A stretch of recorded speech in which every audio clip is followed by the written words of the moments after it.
안녕하세요. 아베크 성형외과의 박성호 원장입니다. 오늘은 한국인에선 잘 하진 않지만 꼭 필요한 경우가 있는 보존적 코 성형에 대해서 알려드리겠습니다. 원장님, 매부리 코를 깎지 않고 낮추는 수술이 있다던데 무엇인가요? 말씀하신 것처럼 우리가 매부리의 경우 보통은 이전의 접근 방법은 매부리를 깎는 방법이었습니다. 매부리를 깎거나 절골을 통해서 부러뜨려서 낮추는 방법이었는데요. 그럴 경우 아무래도 매부리 자체 윗부분이 평평하지 못한 문제들, 아니면은 주저앉으면서 안짱코 변형이 생기거나 시간이 지나면서 매부리가 다시 자라서 울퉁불퉁해지는 문제들이 있었습니다. 또 수술이 좀 아무래도 파괴적이다 보니까 좀 수술하고 나서 붓기도 많이 생기고 출혈도 좀 많아지고, 또 결정적으로 매부리를 낮추게 되면 옆에서 봤을 때는 매부리가 낮아졌지만 정면에서 보면은 코가 확 퍼져지는, 콧대가 더 넓어지는 단점이 있었습니다. 최근 한 10년 정도 사이에 서양, 특히 터키나 유럽 이런 곳에서 굉장히 인기를 끌고 있는 수술 중에 하나가 보존적 코 성형이고, 영어로는 Preservation Rhinoplasty라고 얘기를 합니다. 이거 같은 경우 지금 예시 사진을 보여드릴 건데요. 보시는 것처럼 매부리가 이렇게 있었을 때 과거에는 매부리 이렇게 잘랐습니다. 다 깎아내거나 갈아서 평평하게 만들었는데 그게 아니라 이 뿔이 있는 부분을 절골을 합니다. 그래서 보시는 것처럼 절골을 하게 되면 이런 부분이 절골이 되게 되고, 매부리를 깎는 게 아니라 전체적으로 낮춰서 매부리 코를 낮추는 이 방법이 보존적 코 성형이라고 얘기하고요. 왜 보존적이라고 얘기를 하냐면 이 매부리 끝부분 있죠? 이 부분이 하나도 파괴가 되지가 않습니다. 그렇기 때문에 내 콧등의 모양, 형태 이런 부분들이 자연스럽게 보존이 되는 것만큼 나중에 안짱코 변형이나 아니면 우리가 콧등 위쪽에 매부리를 깎았을 때 생기는 천장이 열리는, 영어로는 오픈 루프라고 얘기하는데요. 그런 것들이 안 생기기 때문에 보존한다라는 의미에서 보존적 코 성형이라고 얘기를 하고, 단면 같은 경우 이렇게 보시는 것처럼 매부리가 이렇게 위에 있을 때 이 윗부분을 깎는 게 아니라 윗부분을 절골을 해서 낮추게 되면 이게 전반적으로 낮춰집니다. 그만큼 매부리도 자연스럽게 낮아지지만 정면에서 깎지 않기 때문에 최종적으로 봤을 때 정면에서 콧대가 퍼져 보이지 않는다는 큰 장점이 있어서, 이런 거 같은 경우 특히 서양인들은 한국인들과는 달리 대부분 큰 코를 낮추는 수술, 크고 매부리가 심한 코들을 낮추는 수술이기 때문에 이런 수술들이 발전이 되어 있습니다. 원장님, 보존적 코 성형이 기존의 코 수술과 다른 점은 무엇인가요? 일단은 보존적 코 성형의 반대 개념이 있습니다. 반대 개념 우리가 구조적 코 성형이라고 해서 Structural Rhinoplasty라고 얘기하는데요. Structural Rhinoplasty 같은 경우 우리가 일반적으로 한국에서 많이 하는 코 수술입니다. 구조적 코 성형이란 결국에는 구조 자체를 다 해체를 해갖고 다시 만들고 연골을 세우고 그 다음에 연골을 묶어주고 이런 과정들을 구조적 코 성형이라고 얘기를 하는데요. 반대로 보존적 코 성형 같은 경우는 그렇게 구조를 해체하는 게 아니라 우리의 내추럴한, 우리의 자연스러운 코 모양 형태를 그대로 보존하면서 가져가고, 불필요한 연골이나 이런 사용을 좀 줄여서 나중에 혹시 장기적으로 그런 주저앉거나 아니면 휘거나 떨어지는 문제들을 발생시키지 않는다는 그런 큰 차이점이 있습니다.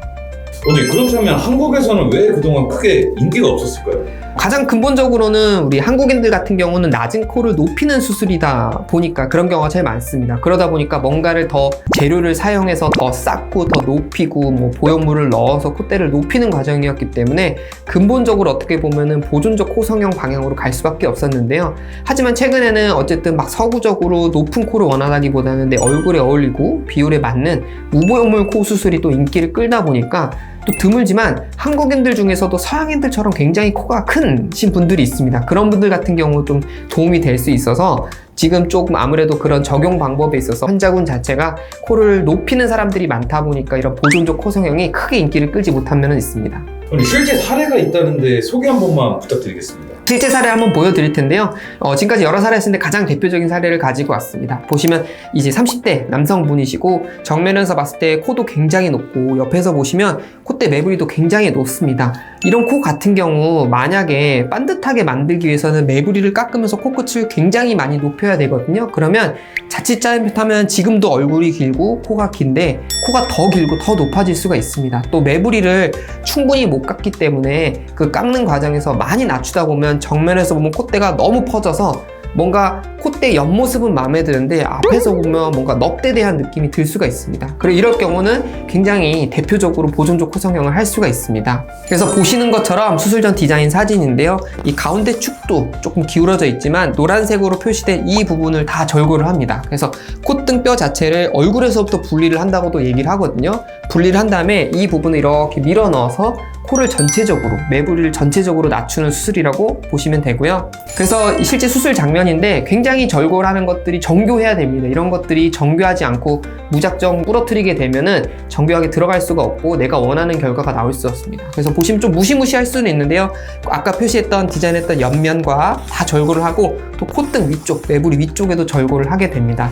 그렇게 되면 실제로 CT를 보여드렸을 때 보시는 것처럼 수술 전 CT고요. 수술 후 CT예요. 보시면 위쪽에 절골했던 부분이 전반적으로 이렇게 엘리베이터 내려가듯이 내려간 게 보일 것입니다. 그래서 원래대로라면 이 뼈들을 다 갉아야 됩니다. 갉아서 뼈를 부러뜨리고 다 없애야 되는데 그렇게 되면 이쪽에 큰 구멍이 콧구멍 안쪽과 생길 수 있고 장기적으로 코에 염증이 생긴다든지 종종 붓는다든지 우리가 오픈 루프라고 천장이 열리는 문제들이 생길 수 있기 때문에 이렇게 됐을 경우 내 콧대뼈가 그대로 유지가 돼서 더 튼튼하게 수술이 될 수가 있고요. 특히 이거는 코 단면이라고 보시면 되거든요. 여기가 이제 광대뼈가 있고 위쪽이 이제 코 끝인데 이 코 끝 같은 경우 매부리를 이 부분을 절골해서 낮추면서 아까 그림으로 보여드렸던 것처럼 콧대가 이렇게 내려갔습니다. 그러면 위쪽이 다 보존이 됩니다. 그렇기 때문에 콧대 폭이 넓어지지 않고 내가 원했던 그 콧대의 얄쌍한 모습과 그 대신에 그대로 낮아지는 효과를 그대로 얻을 수 있다고 보시면 되는데요. 그래서 수술 전과 수술 후 옆모습 이렇게 비교를 해보실 수가 있어요. 또 이런 코가 크시고 매부리가 발달하신 분들 같은 경우는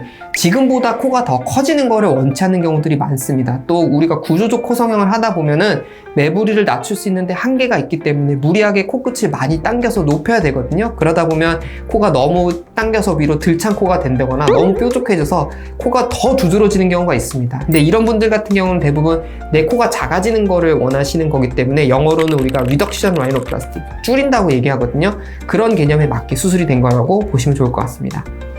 매부리는 심하지 않은데 심하게 휜 코도 교정이 가능할까요? 네, 보존적 코 성형이 인기를 끌고 있는 것 중에 하나가 이런 매부리 코뿐만 아니라 심하게 휜 코도 교정이 좀 더 우수하다라는 장점이 있기 때문에 서양에서도 많이 사용하는데요. 저 같은 경우도 다음 편에서 이 보존적 코 성형을 한 번 더 다루게 될 텐데 그때 사례분을 조금 예고편으로 보여드리도록 하겠습니다. 남자 환자분이시고 보시는 것처럼 콧대뼈가 이렇게 기울었어요. 이게 코끝이 휘는 경우도 있지만 콧등 위쪽이 뼈 자체가 이렇게 기울어지거나 부러져서 이제 뭔가 후유증처럼 휘어져 있는 경우도 있거든요. 이럴 경우 우리가 당연히 절골을 해야 되지만 다 부러뜨려서 절골을 하는 게 아니라 이 부러뜨린 부분 여기 위쪽을 똑같이 절골을 해서 이거를 맞추는 겁니다. 그래서 여기를 뭔가 다 부러뜨려서 다시 해체해서 맞추는 게 아니라 이 부분을 그대로 휘어있는 그대로 모양 그대로 절골해서 아래 넣게 되면은 자연스럽게 일자코가 만들어지는 만큼 수술하고 나서 이게 일주일밖에 안 된 사진이거든요. 보시는 것처럼 일주일밖에 안 됐지만 절골을 했음에도 불구하고 멍이 그렇게 심하지가 않고 또 회복도 확실히 빠른 것을 보실 수가 있습니다.